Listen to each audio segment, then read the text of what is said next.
Kia ora tātou. Hello everyone. This is now week 6 in my prayer practices series, and if you've been watching the others, thank you for hanging in there with me. If this is the first one you've watched, I encourage you to check out the other ones as well, and I hope and pray that you find these short videos helpful. Today we'll look at the prayer practice of listening to God. And conversations with another person are a two-way street, and it's no different with God. Prayer is not all about talking. In fact, I would say it's even more about listening than talking. Recognizing God's voice is something that we grow in over time. As we cultivate and practice listening, we will learn to hear God more clearly and more easily. So today I want to share with you some things that can help us to listen to God and to hear Him. And I say listen and hear because if we're actively listening, we're more likely to hear Him as well. In week 2, I talked about solitude and how helpful it is to start with silence.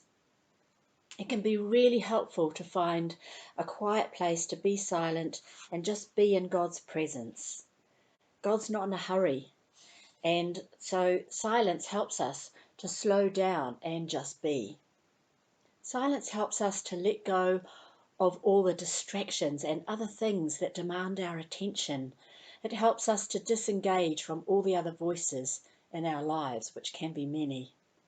In the book of 1 Kings chapter 19 in the Bible, when Elijah was in the cave on Mount Horeb and God was about to speak to him, and there was this powerful wind that shattered the rocks and tore the mountains apart, and there was a big earthquake, and then there was a fire. And God wasn't in any of those things. It says his was the still small voice saying, "What are you doing here, Elijah?" And, I've often found that God's voice is not the loudest one, but it's the one that brings the most peace. It's the one that's still speaking after all the others taper off. And it's the one that propels me forward.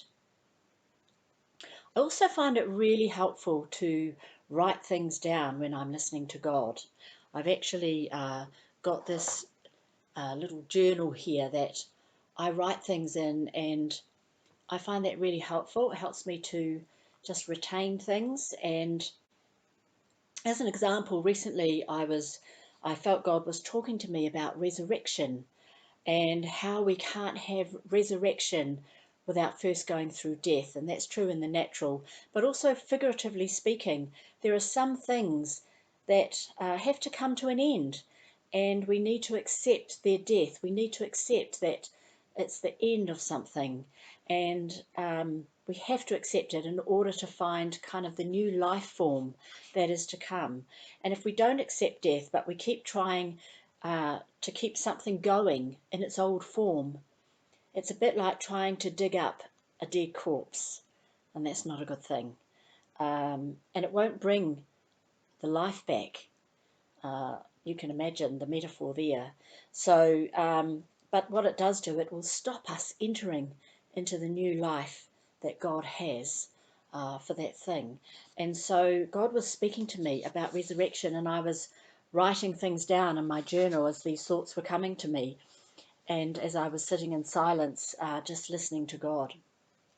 That was on the 9th of March. I was writing things down because I wrote the date as well. And at a later date, when I went back and read what I had written, I felt God speaking some more to me about that. So I kept writing things, and so that's really helpful for listening to God. Pondering. I love that word. Pondering is a great way to listen to God. We might just be reading something from the Bible that causes us to just stop and ponder it, or maybe pondering something in nature. We're observing something. It might be a flock of geese flying, and God speaks to us out of it, as we ponder how they're doing that. God can speak to us through it. Or it might be as we see something as we're walking or driving down the road, and it causes us to ponder, or as I like to call it, thinking in God's direction. I love that. And in pondering what something is all about, we're actually listening for God's voice, and He will and He does speak to us in doing that. and ask God questions. It's good to ask God questions. Questions like, this is the kind of thing I ask God. Well, God, what was that all about? Amazingly, he came back to me pretty quickly with an answer. Or questions like, God, what are you doing in this situation? What are you teaching me? What are you showing me through this? God loves those questions. He really does. Psalm 25, verse 14 says, the Lord confides in those who fear him. He makes his covenant known to them. God is looking for those who will listen to him. He wants to share his secrets with us and teach us his ways so we can know him better, friend to friend. As we cultivate the prayer practice of listening to God, stilling ourselves in silence, recognizing his voice, hearing him speak into our lives, maybe writing down our conversations with him and our thoughts, our ponderings, and asking him questions. That's a great process for preparing us for the whole of life. Then we're not at the mercy of our circumstances, because when things don't go the way we thought, because we've practiced listening to God. Which brings me to my last tip today for listening to God, the prayer practice of listening. To listen to God in our circumstances. Don't listen to our circumstances, because that probably won't be helpful, might even bring fear, but listen to God in our circumstances. What is he saying in them? What is he wanting to teach us? What is he doing?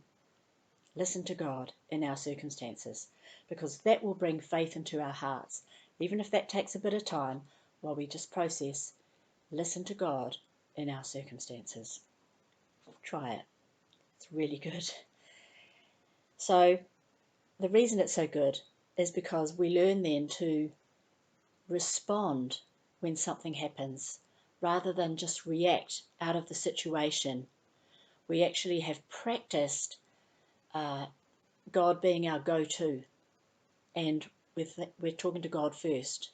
We're asking him first. We're thinking in his direction first. When something happens, it's really, really good. So listen to God, train ourselves, practice listening to God in our circumstances. Really good. So I want to thank you for listening to me today, and I hope this has been really helpful, and I look forward to seeing you again soon. Bye for now.